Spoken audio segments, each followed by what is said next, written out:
It's your lovely Abbie Dagrin, and welcome back to my channel, lovelies. Today I'll be continuing a series on my channel that deals with natal chart analysis, and today I'll be doing one on Katt Williams. I'll be speaking on his personality traits as well as his characteristic traits based off of his natal chart. Also how a lot of his success he's endured based off of his natal chart analysis placements as well. So please stay tuned for the rest of my video. If you have not yet become a part of the Abbie Dagrin family, then this is your calling to do so.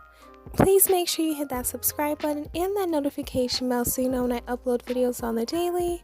Please also make sure you hit that like button because I know you guys will love this video. And last but not least, please make sure you share this video with everyone you know, whether it's your friends, your family members, your enemies, anyone who really loves this content or really loves Katt Williams. Now let's get right into the video. So Katt Williams was born on September 2nd, 1973, so this qualifies him to be a Virgo. With this placement, he's someone who's extremely cautious with everything he does and says by nature. Everything is basically premeditated and kind of analytical. Anything he does or says, he probably already in advance knew he was going to say it. He's someone who's very neat and has order above anything else. He's vigorously the types of person who has very high standards of living and conduct, and he demands the same in everyone who he comes in contact with. He can at times be someone who's very much going to talk about different things and do different things that other people may or may not like, or he may critique people. And it does come maybe in a way as very hard and difficult, but it may come in a way as a learning lesson. So this is a good placement for him. Next up would be his moon in Aquarius.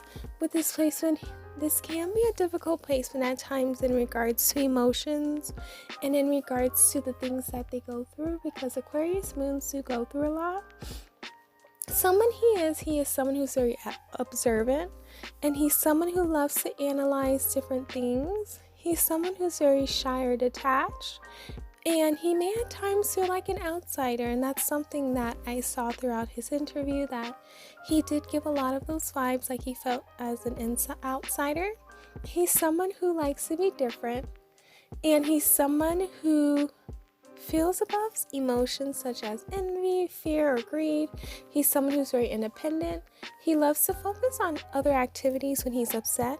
He is someone who's very intelligent and very intuitive. He can be stubborn, but it's because it's a fixed sign, and this is very much a great placement though. Up next would be his Mercury in Leo, and with this placement, he's someone who has a very confident voice. If you hear him speak, you do see it a lot. He's someone who has a lot of motivational speaking in him. He's someone who has a very commanding expression when he speaks. He's someone who has a lot of proud thinking.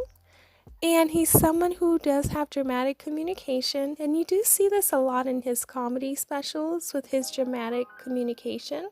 He's someone who has a very creative perception. He is very much a person who loves to express how he feels. He has a very pompous speaking, and this is a very interesting placement and nice placement for him because he's able to just be himself and just be open with things that probably other people aren't able to. He has a lot of confidence when he speaks, so that makes people want to listen to him more. And he's someone who's just great at that and very great at his job. Up next would be his Venus in Virgo, and with this placement, this is actually a pretty difficult placement. Venus is ruled by Pisces, Libra, and Taurus, and the opposite of those are Virgo, Capricorn, and also Aries. So those Venus placements have a hard time. Virgo is one of them. They're the types of people who are willing to work and dedicate themselves to a relationship. However, they may be sensitive and insecure, or maybe a reserved loner. They're the types of people who are not going to make the first move, but they are great listeners and analyze their partners all the times. They can try to be helpful, but it can come across as them being critical. They need to be appreciated for all the things that they do. They don't jump into relationships easily. They're not the types of people who are overly romantic and easy to please. They don't play mind games, and they're not about superficiality. Up next is his Mars in Aquarius, and with this placement, he's someone who gets their drive from an innate desire to learn everything they can. He's also someone who loves surprising others. He's also the type of person whose opinions are very inventive and original, but sometimes they can be eccentric and offbeat. He is someone who's going to work hard to attain any group goals that he can, as long as he's able to meet his high standards. He tends to resent traditional authority figures because he thinks his ideas are better than what they have. He's very idealistic, and he's the type of person who is a rebel with a cause. If you watch him in his comedy specials, he does have a little bit of a rebel spirit and makes him different and very unique. And that's kind of why people like him, because he's an outlier and he's kind of different than everyone else. So this is a great placement for him. Up next would be his Jupiter in Scorpio. With this placement, he's someone who has a very deep presence, and he's a person who loves to dig deep beneath the surface and appearances in order to find out what it's really happening. He's very persistent in researching things. He's very interested in the psychology of any situation. He tends to be overwhelmed by the complexity that he uncovers. However, it makes him someone who's great at explaining things to others. He does need to learn how to communicate the best that he can, and being able to be vulnerable with people and really seeing how valuable he is as well. This is a great placement to have because they're able to really be different and give us all a different perspective in things that probably the other Jupiter placements may lack, but they have other things that make them great. Up next would be his Saturn in Gemini. He's someone who is a type of person who's kind of his own teacher. The mental ability is very important because he's been able to reveal the learning process. With this placement, he's someone who has stable intellect and he has strong communication skills, which is very great. He's someone who's very analytical and has a lot of comprehensive skills. With this placement, sometimes it can be hard for them to grasp information that other people may see very easily. He's someone that has to have a disciplined way of communicating and learning and emphasizing his intellectual growth and responsibility in these areas. Being able to communicate is something that Gemini placements really are champions on, and that's something that Saturn placements with this need to work on at times. Up next would be his Uranus in Libra. And with this placement, he's someone who tends to constantly come up with new ideas to look at things in different ways. He's someone who, in his entire peer group, that's very free, unstable, and unconventional approach to relationships and emotional commitments. He's someone who is attracted to experiments in marriage and shared lifestyles.